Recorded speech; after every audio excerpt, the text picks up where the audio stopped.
इन्होंने शिवलिंग के ऊपर लगाया था, आज उनके मुंह पर लगाने का काम बंगाल की जनता ने करा। अब बंगाल के अंदर यूपी वाला लॉ एंड ऑर्डर होगा। बाबा की तरफ बुलडोजर टपा टप चलेगा और शुरू हो गया है। टीएमसी का एक कार्यालय था, उसका धूम बड़म बड़ूम नमस्ते हो गया। बंगाल की जनता ने ममता बनर्जी को दिखा दिया कि ममता बानो अब आप मुमताज बेगम हो चुकी हैं। आप एक बात बताइए, तो ममता बनर्जी भी तो मुसलमान की राजनीति करती है, असदुद्दीन ओवैसी भी तो मुसलमान की राजनीति करते हैं। तो अगर कोई पार्टी हिंदू की राजनीति कर रही है तो इसमें क्या बुरा है? कहां पड़े हो चक्कर में, कोई नहीं है टक्कर में। हाँ बुलडोजर घूस जला सांप बिल में। अब जब चाप के बंगाल के अंदर बाबा का बुलडोजर चलेगा तो ये बिलबिलाते हुए कीड़े मकोड़े रेंगते हुए सड़क पर आएंगे और कुत्ते की मौत मारे जाएंगे। आप कैसे देखते हो कि क्या पश्चिम बंगाल में सिर्फ हिंदुओं ने वोट दिया तब 206 सीट आई, या मुसलमानों ने भी बीजेपी को वोट दिया है? अंधेरा बहुत, अब सूरज निकलना चाहिए और जैसे भी हो, जिस हाल में भी हो, ये मौसम बदलना चाहिए और चेहरे बदलते हैं जो नकाबों की तरह, जनाजा धूम से उनका निकलना चाहिए। और उनका जनाजा धूम से निकाला बंगाल के इस जनता ने। जिस प्रकार से डबल स्टैंडर्ड की, दो चेहरों की राजनीति को बढ़ावा देने का काम ममता बनर्जी कर रही थी। एक तरफ हर दिल में काबा मक्का बसाने की बात कर रही थी और दूसरी तरफ काली माता दुर्गा माता की बात करके राजनीति करने का काम कर रही थी। बंगाल की जनता को ये राजनीति पसंद नहीं आए, ये डबल स्टैंडर्ड पसंद नहीं आया। बंगाल महिला सुरक्षा को लेकर के, बंगाल आपने देखा होगा किस प्रकार से संदेश खाली में कितनी सैकड़ों बहन बेटियों हुआ। संदेश खाली से लेकर के पूरे बंगाल के अंदर महिला सुरक्षा एक बहुत बड़ा मुद्दा था।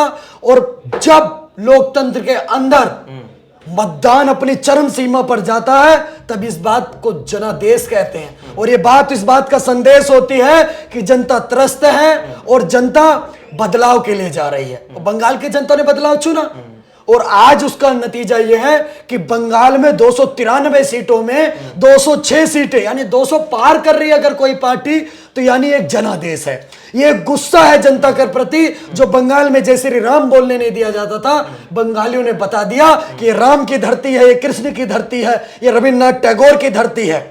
यहाँ का कंकड़ कंकड़ शंकर है, या मक्का मदीना और काबा से नहीं जाना जाता, बंगाल बाबा से जाना जाता। लेकिन आरोप तो बीजेपी पर रखते रहे कि हिंदू मुसलमान की राजनीति करती है। आप एक बात बताइए, तो ममता बनर्जी भी तो मुसलमान की राजनीति करती है, असदुद्दीन ओवैसी भी तो मुसलमान की राजनीति करते हैं। तो अगर कोई पार्टी हिंदू की राजनीति कर रही है तो इसमें क्या बुरा है? कोई गलत है? मुसलमान वोट देता है क्या भारतीय जनता पार्टी को? तो बिना कितने एग्जाम्पल बिना वोट दिए जीते। तो बिना वोट दिए कैसे 206 सीट? आप एक बात बताइए, आसाम के अंदर आप जाके देख लीजिए या बंगाल में जितने विधायक बने भारतीय जनता पार्टी के, किस समुदाय से आ रहे हैं? कितने मुसलमानों ने वोट दिया? एक बार आप बूथ की रिपोर्ट उठा करके देख लीजिए, 1 वोट 2 वोट 3 वोट। तो ये बोलिए कि हिंदुओं ने इकट्ठा होकर के ट्रैक्टर ट्रॉली ट्रक भर भर करके जाग करके और सरकार बनाने का काम करा कि जय श्री राम का दौर बंगाल में आना चाहिए। दशक बीत गए, कितने हजारों कार्यकर्ताओं के बंगाल के अंदर। बंगाल एक ऐसा देश के अंदर राज्य था जहां चुनाव होता था तो माँ बापों को टेंशन हो जाती थी, उनके चिंता हो जाती थी कि इस चुनाव में उनके बच्चे की हत्या ना हो जाए। बंगाल का चुनाव रक्त रंजित चुनाव होता था। पर आप देखिए आज बंगाल ने इस राजनीति को लात मार के साइड करने का काम करा है और बंगाल ने एक नई दिशा नई दशा चुनने का काम करा। और मुझे लगता है शुभेंदु अधिकारी के नेतृत्व में बंगाल दिन दुगनी रात चौगनी तरक्की की तरफ बढ़ रहा है। मैंने मुस्लिम समुदाय के लोगों से बात की है, वीडियोस में, जिसमें वो साफ तौर पे कह रहे हैं कि हमने बीजेपी को वोट दिया है। देखिए बोलना अलग बात होती है, बहुत सारे लोग आकर के बोलते हैं, लेकिन परिणाम देखिए उत्तर प्रदेश की एक सीट आपको याद होगी जहां 518 से ज्यादा मकान दिए गए, जहां सारी सुविधाएं मुसलमानों को दी गई, पर वहां भाजपा का वोट जीरो। क्यों? क्योंकि ये कौम ही ऐसी है, ये अपने लोगों को चुनने का काम करते हैं। तो हिंदुओं ने भी इस बात को सीखा कि वो भी अपने लोगों को चुन रहे। आज असम में हेमंत बिस्व शर्मा की सरकार क्यों आई है? क्योंकि हिंदुओं ने दिल खोल करके हेमंत बिस्व शर्मा को वोट देने का काम करा। ममता बनर्जी तो हिंदू मुस्लिम की राजनीति, वो तो हिंदुओं को भी खुश करती थी, मुसलमानों को भी खुश नहीं। करती आप बताइए कहाँ हिंदुओं को खुश कर रही थी? बंगाल के अंदर आए दिन हिंदुओं के वो खिलाफ उत्पात मचाते थे। सयानी घोष का बयान उठा करके देखिए क्या क्या बयान देने का काम करा है। काबा मक्का मदीना मस्जिद, एक मंदिर बंगाल में इतने सालों से नहीं खुला। कल जब भारतीय जनता पार्टी वहां पर चुनाव जीती है, आज जाकर के वो मंदिर खुला है। वो मंदिर सिर्फ इसलिए नहीं खुल रहा था क्योंकि ममता बनर्जी उसको सुरक्षा नहीं दे सकती थी। तो सायनी घोष की बात करें, वो तो जय श्री राम भी बोलती थी, हनुमान चालीसा भी पढ़ती आप थी। मेरी बात वो को सुनिए आपको ना, क्यों नहीं याद है? डबल स्टैंडर्ड नहीं पसंद ना लोगों को। अच्छा। आपका बाप या राम हो सकता है या रहीम हो सकता है। आप अपने बाप को बाप कहोगे तो औलाद कहलाओगे, दूसरे के पड़ोसी के बाप को बाप बोलोगे तो नाजायज औलाद कहलाओगे। तो एक सैनिक घोष का एक ही स्टेटमेंट, वो स्टेटमेंट याद नहीं शिवलिंग के ऊपर जब कोर्ट का काम करा, वो आपको याद नहीं है? वो अपमान भूल गई थी क्या बंगाल की जनता? उसी का जवाब है ये। कहते हैं ना, प्रत्येक क्रिया के बराबर विपरीत प्रतिक्रिया होती है। न्यूटन में साइंस का नियम था, और वो प्रत्येक क्रिया के बराबर विपरीत प्रतिक्रिया आज बंगाल की जनता ने दे दी। क्रिया की प्रतिक्रिया हो गई। बंगाल से सुपड़ा साफ हो गया ममता बनर्जी का, और मुमताज बानो को विदाई की बंगाल से। बहुत बहुत शुभकामनाएं। सोचिए, सिटिंग मुख्यमंत्री 2 बार चुनाव खुद हार गई, पिछली बार भी चुनाव हारी, इस बार भी चुनाव हारी। तो यानी ये गुस्सा साफ था जनता का। भवानीपुर से भी हारी है, इससे पहले जहां से लड़ी वो वहां से भी हारी। उन्हें शिवलिंग के ऊपर लगाया था, आज उनके मुंह पर का काम बंगाल की जनता ने कहा। अब बंगाल में सुशासन रहेगा, वहां हिंदुओं की स्थिति अच्छी जिस होगी। मुल्ले ने मां के जना हो, जिस कटी कटुए को लगता हो कि बंगाल के अंदर उपद्रव कर लेगा और बच जाएगा, शुरू करें, हम भी देखेंगे तमाशा। अब बंगाल के अंदर यूपी वाला लॉ एंड ऑर्डर होगा। अच्छा। बाबा की तरफ बुलडोजर टपा टप चलेगा, और शुरू हो गया है।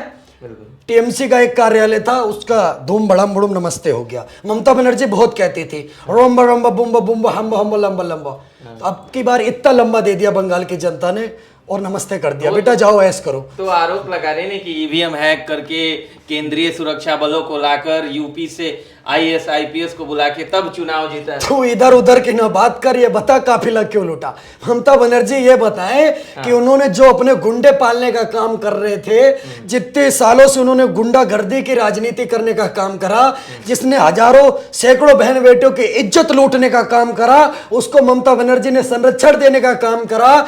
जो बंगाल के अंदर हिंदुओं को मार रहे थे, उनको ममता बनर्जी प्रमोशन करके ऊपर ले जाने का काम कर रही थी। क्या बंगाल की जनता अंधी थी? उसको नहीं दिखाई दे रहा था? बिल्कुल नहीं। तो बंगाल की जनता ने ममता बनर्जी को दिखा दिया कि ममता बानो, अब आप मुमताज बेगम हो चुकी हैं, और इस बंगाल के अंदर मुमताज बेगम का कोई काम नहीं है। इस बंगाल के अंदर हिंदुत्व का काम है। ये हिंदुत्व की सदी है। माननीय मुख्यमंत्री जी हमारे कहते हैं उत्तर प्रदेश के, ये हिंदुत्व की सदी है। और यहां पर अगर कोई हिंदुत्व के खिलाफ बात करेगा तो ये जनता उसका निपटाने का काम करेगी, और निपटा दिया। आसाम देख लो आप, बिल्कुल बढ़िया से निपटाया कि नहीं? वाह, मजा आया। तो उत्तर प्रदेश वाला बुलडोजर आपके कहने का मतलब है अब बंगाल में चलना चाहिए? चल रहा है, शुरू हो गया है। अच्छा। कहां पड़े हो चक्कर में, कोई नहीं है टक्कर में। हाँ, बुलडोजर गूंज जला सांप बिल में, सुना होगा आपने गाने। भोजपुरी में बहुत बढ़िया बढ़िया गाने हैं, और मैं बहुत सारे भोजपुरी के कलाकारों को फॉलो करता हूँ। पवन भैया के भी बहुत गाने अच्छे लगते हैं। हमारे सांसद मनोज तिवारी जी बढ़िया बढ़िया गाने गाते हैं। आपने सुना होगा एक गाना कि गूंज जाला बिल में सांप बिच्छू गोजर, चले जब चाप के बाबा के बुलडोजर। तो अब जब चाप के बंगाल के अंदर बाबा का बुलडोजर चलेगा, तो ये बिलबिलाते हुए कीड़े मकोड़े रेंगते हुए सड़क पर आएंगे और कुत्ते की मौत मारे जाएंगे।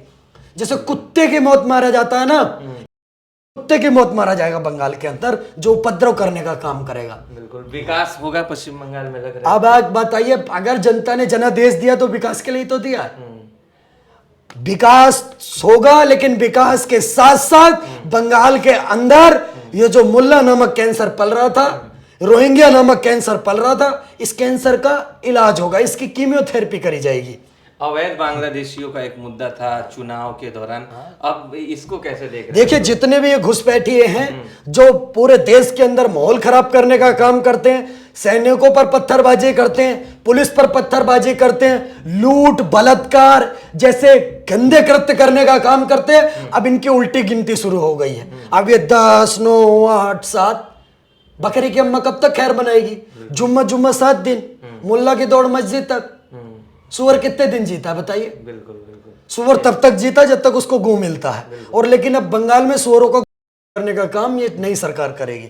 इनको टट्टी देना बंद करेंगे, सुअर मर जाएंगे। आखिरी सवाल, हुमायूं कबीर वहां बाबरी मस्जिद बना रहे थे, अब तो वहां सरकार बदल गई। मुझे इस बात पे अफसोस होता है कि 110 करोड़ कट्टर हिंदू सनातनियों के देश में, राम के, कृष्ण और शंकर के देश में कोई बाबर की बात करता है। बाबर कौन था? बाबर एक आक्रांता था, बाहर से आया हुआ था, लुटेरा था।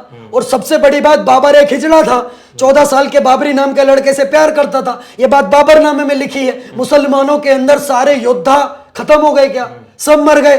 कोई मर्द नहीं बचा मुसलमानों में जो बाबरी जैसे हिजड़े के नाम पर इन्हें मस्जिद बनानी पड़ेगी। बिल्कुल बिल्कुल। बताइए, 4-5 और बॉयफ्रेंड रखता था, उनसे रहता था बाबर।